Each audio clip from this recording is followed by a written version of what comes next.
Thank you, Rob. Thank you to Kiara and Laura for having me along tonight. Really appreciate it. I hope to tell my story to contribute to the really inspirational stories I've heard earlier tonight. So I appreciate you giving me the opportunity to talk about my version of inclusion and what it means to me. So without further ado, am I going the wrong way? Oh, okay. All right, so my story begins really, and it revolves around my kids, as Rob mentioned.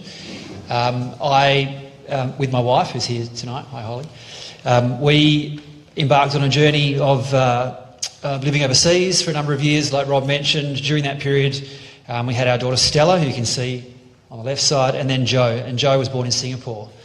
Joe is really the basis of this story I'm going to tell tonight, and he's a special kid for many reasons, but he's kind of the inspiration behind the inclusion that Rob talked about.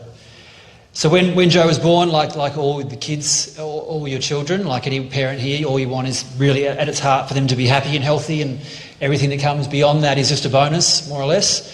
And the same was for Joe when he was born. So Joe's first year was relatively uneventful from a child's perspective. He was learning to walk and talk and do all the other things that normal kids do, and was making very good progress. Some more. So Joe continued to grow and thrive like all our other kids, and we're very proud of him, like all our children. Here he is, I think, on the probably in Thompson's Bay somewhere in Rottnest, having a fat old time on the beach, while his parents had a swim probably. It was on or around his first birthday that my wife initially noticed that he wasn't using his right hand and his right leg less so, but particularly his right side of his body. So, little things like when you'd go to hold his right hand and put some food, hold his left hand and put food in front of him, rather than pick it up with his right hand, he'd go to pick it up with his mouth, and things like that, which clearly were a bit strange for kids. And so things moved very quickly from there, and we had all manner of medical appointments and scans and appointments with physios. It was all highly stressful and very traumatic at the time, which led to the eventual diagnosis. He had cerebral palsy. He was actually right-sided hemiplegic. So for those who don't know, it means they have essentially paralysis down one side of their body, which was caused by a stroke that he had either at or sometime near the time of birth. Freak occurrence. Initially you search for reasons why it may have happened. Was it something we did? Was it something we didn't do?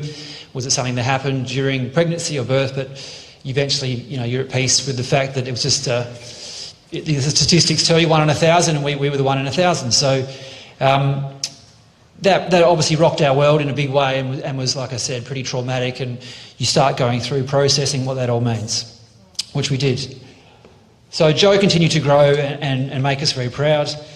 And after the initial shock of understanding that you have a child with a disability, and even saying those words out loud, I remember was quite hard at the time. You start to think about what his life will look like. And so we often discuss that. And we resolved very early on that we would treat Joe no differently to our other kids, both Stella and the 2 other kids we then had after Joe, quite soon after Joe, it must be said.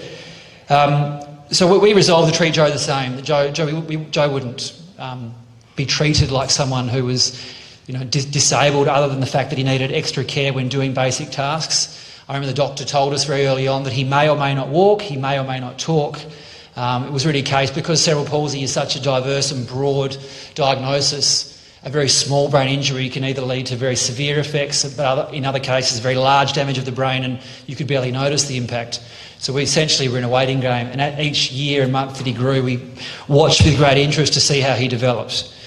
And my wife also reminded me quite recently that one of the first things I said when I learnt was, I hope I can still kick the footy with him, which was interesting based on my talk tonight, and talked a lot about my upbringing as well. All right, so as Joe grew older, and we watched with great interest the things that he did. I'm not sure if this will actually play. It's supposed to be a video. Is it going to be a video? Okay, so there's Joe in the blue T-shirt on the left, making his way down the racetrack. Go, Joe. If you had... go, Joe. If you had the volume there, you would have heard my wife and my mother screaming simultaneously, go, Joe, go, Joe. So, as you can see there, highly inspirational and really pleasing to see Joe in his environment and doing really well. I'm very happy, just happy to be out there competing. His determination and his ability really put him ahead of where we thought he would be and made us very proud, and he continued to do that, and he still does that today. But inclusiveness became something we thought more about. So clearly there, Joe's competing and running against his mates, but it's quite evident that he's different and he's actually much slower and he couldn't compete. But in his mind, he was still very happy. But you've also got to consider he, in his mind, doesn't really think of himself as disabled. He thinks himself as just like one of his mates. Why am I so slow? Why am I not as fast as my friends? And you try to teach them and give them the education at a very young age that you are a bit different, but that's okay. And you're going to struggle, but you try your hardest and compete, and we'll be proud of you nonetheless. So you go from that kind of extreme to the next extreme, where we continue to enjoy his progress. And here's the case, I think, of the next year, where the teacher who was in charge of the starting gun decided to give Joe a sneaky head start to give him the sense that he might actually be, so a nice healthy head start against his mates there. Yeah, so look, good on him. I think he even crossed first maybe. Yeah, well done, Dawn. All right, yeah. So the reason I'm showing that is because on one extreme you had him finishing far behind his friends. The next year you had the teacher giving him a very healthy head start, and he, essentially wins very easily. What that showed us was that, that's probably, although it's great for Joe, one, it just, when he was old, he certainly realised that he was given a head start, and that also creates its own feeling of, do I need a head start to be able to compete? But for the other kids who are also competing, that's also unfair for them. This kid gets a head start. How come when do I get my head start in life as well? So there was this gap that Joe kind of fell between, where he was able-bodied enough to be in a normal class with his schoolmates and to keep up in that sense, but at the same time, he wasn't disabled enough to then, go and compete against other disabled kids, because he actually was quite able-bodied. So we started searching for options to give Joe that sense of inclusion, where he had the opportunity to compete and to play sport and do things like that without feeling like either A, he was too different, or B, that he was given too much of a head start and too many advantages to be able to just do what other kids did. So my mind immediately went to what I loved doing as a kid, playing sport, playing in teams, and for me, Aussie rules footy, not soccer, sorry Penny, was where I sort of started to focus on, and how I could maybe, and Joe at this point, I should add, was very excited about kicking the footy with me, and we're having a great time and doing all those things, but throwing him into a footy environment in a normal club situation that I was used to, I thought was probably going to be quite daunting for him. So by chance, during one of our routine and numerous encounters with the physio and OT, we came out of the room and I saw this poster. I think it's coming up. Right, Star Kick. So Rob will know this picture very well. So Rob Gearson, I don't know, I didn't catch your opening preamble, Rob, but Rob was the absolute godfather of the Star Kick program in Coolbinia. And I saw this poster and I thought, right, straight away that spoke to me, because what it said to me was there was an opportunity and an avenue for Joe to potentially play footy in an environment which maybe supported kids who didn't have all the skills and abilities of other kids. So I took Joe along to Coolbinia, which, living in this area, as you know, is not a small drive. But I did it after work. I remember it was quite raining, it was cold, but Joe was pretty pumped. We went along there and he absolutely loved it. I mean, the look on his face, just the enjoyment he had of competing and playing with other kids who were of similar-ish abilities, with just so much support around him, people like Rob who were helping him do basic tasks like, even handballing and football. Obviously, when you only got one hand is very difficult, but they found ways to teach him to do basic things like that. So the enjoyment was there, and we came away very buoyed by the fact there was an option for him. I was less buoyed by the idea of driving to Coolbinia every week. So I, again, with my wife's encouragement, thought we'd try to start something similar in East Fremantle. So, as all people often do, I go take a back step. Obviously, I thought about which club I could approach to support me in my journey to start my own Star Kick program. So, the shameless self-promotion here of in my former glory days at East Fremantle. Yeah, I decided to go back into my history and speak to my old former junior football club, which is East Fremantle. I invited myself to a committee meeting and asked if I could speak about starting this All Abilities football program, which I did. And unsurprisingly, they were incredibly supportive and said, that sounds fantastic, just tell us what you need and we're happy to help and we think it's a great idea. And while you're at it, could you also join the committee? And of course, foolishly, I did. I came home and told my wife they accepted Star Kick, and I'm now the AusKick coordinator as well. So I took on that role. which at the time, although it sounds humorous now, I think that actually was really important for me to do, because it allowed me to not only focus on Starkey, to be part of the broader junior football club community and introduce the idea of Starkey to them. So I did that, and then I shamelessly plagiarised Rob's Starkey poster and very, very simply put an East Fremantle logo on it. And then went about the task of promoting it to the local community. I approached, all sorts of disability advocacy groups, Cerebral Palsy Association, Autism WA, the Ability Centre, some of these groups you may have heard of, all of whom were incredibly supportive and promoted this idea of East Fremantle Starkick through their membership bases. And it was exciting for me, because I got to then start to be, like Atul mentioned, I was getting this kind of kick out of doing something for the community and volunteering, but also helping my own family and Joe in particular, which was great. So I also went about the task of thinking, okay, if I'm going to coach this team and lead it, I need some help. And again, through Rob's advice and guidance, I approached a number of volunteer organisations and universities to send me and provide volunteers to help on the day. And I was overwhelmed with offers of support as well. But until the actual first day comes, you really don't know how it's going to work out.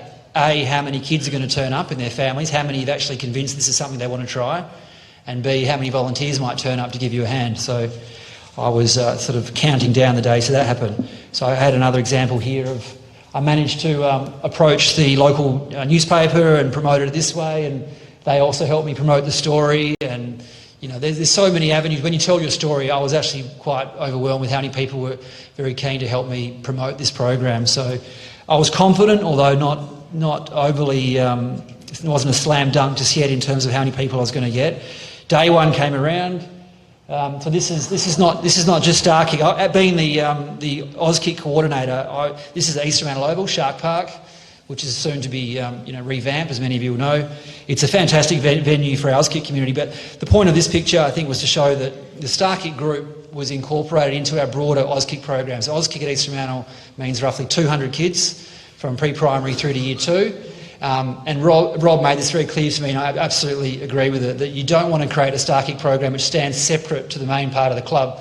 The whole purpose of it is to create this sense of inclusion. So when the Starkick kids turn up, they're just amongst all the 200 other kids who turn up as well, and they then break off into their various groups. They get to get a hot dog afterwards and a drink. They get to, the parents can all stand around the other parents and have a coffee and the rest of it. And it was that sense of inclusion that immediately became very important to me and to the footy club. So here's me giving my opening sermon to the masses to let them know that the season's about to start. And then we broke off into our Starkick group. I think I've took a series of photos. So we had 22 kids turn up on day one. Many of whom, sorry, I'm just going to try to figure out how to word this. Many of whom it was their first ever chance of playing football. It was really important to them and to the parents. So this is going to run automatically perfect. So the response was really, really exciting to me. As you can see, we had a heap of kids turn up. What was immediately obvious to me was just a huge spectrum of abilities and disabilities. We had kids with quite severe disabilities, we had kids who just had mild autism, but for whatever reason they were there because they didn't feel quite comfortable going into a mainstream football program. And not just them, their parents as well. Some of the parents actually had a lot of anxiety about putting their kids into this situation. And once they got there though, they could see that all the other parents around them had similar feelings and similar sentiments to their own. And they saw a number of people, myself and the volunteers, who were there to help them and guide them and be there for them. Some of the kids needed a lot of support. Other kids, to be honest, were actually very good footballers and only were there because they had their own anxiety or mental health issues that prevented them probably integrating with a larger crowd. So first session, fabulous, and it was just a really great experience for me and the club generally to see how well it went.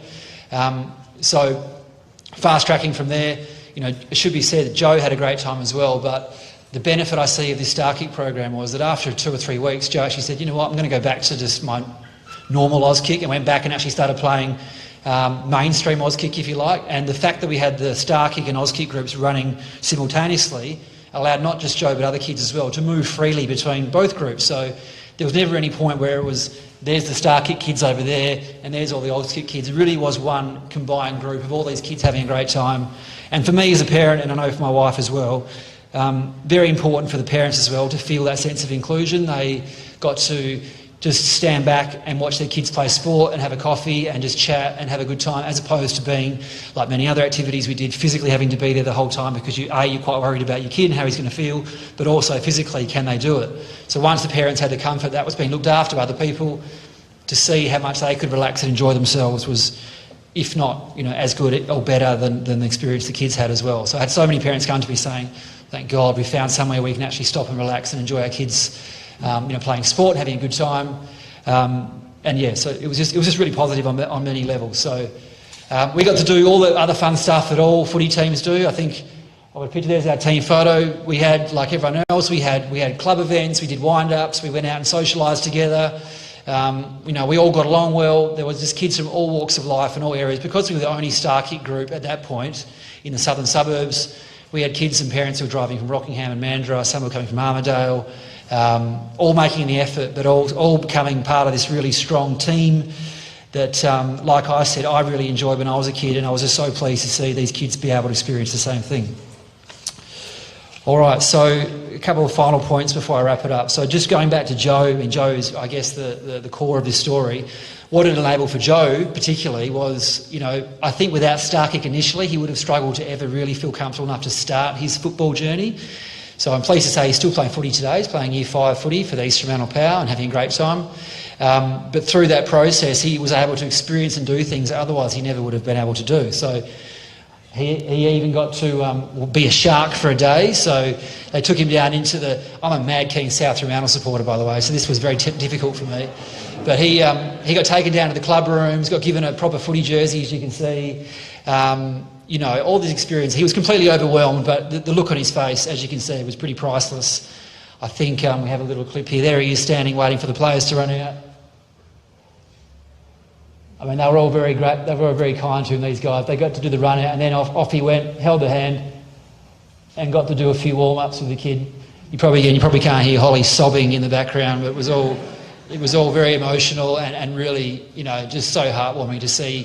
From a kid, if you remember back to my initial story, wondering if he's ever going to walk and talk and these sort of things, to see him be able to do this sort of stuff was really pleasing, and it really wouldn't have happened without Starkick. So, I come back to that again as the reason all this is possible. So, look, just to wrap things up, this was a carnival we did. Again, another one of Rob's great ideas. We actually thought, there's now more than one Starkick group in Perth. Why don't we run a carnival like other teams get to do in other clubs? So we had a Starkick carnival. I think this one was Langley Park, Rob, I think, at the time, where the Starkick teams played against each other. An enormous amount of fun, incredibly chaotic, because kids just not following instructions and running everywhere and doing as they please, basically. But the look, again, on their faces and the parents to be part of this, again, this carnival was part of a broader Auskick carnival with several hundred kids playing, was incredibly heartwarming and something that, I know my son won't forget, neither will my wife and I, and I imagine a lot of these kids as well. So this, I have since left the Starkick program, it should be said. I was lucky enough to find a parent who took the reins from me a couple of years ago. I coached for 3 years, and then part of the challenge with, I know, most volunteer organisations, particularly in the sporting world, is it really does rely on parents who have kids involved, who are actively involved, to continue. You don't have external support a lot.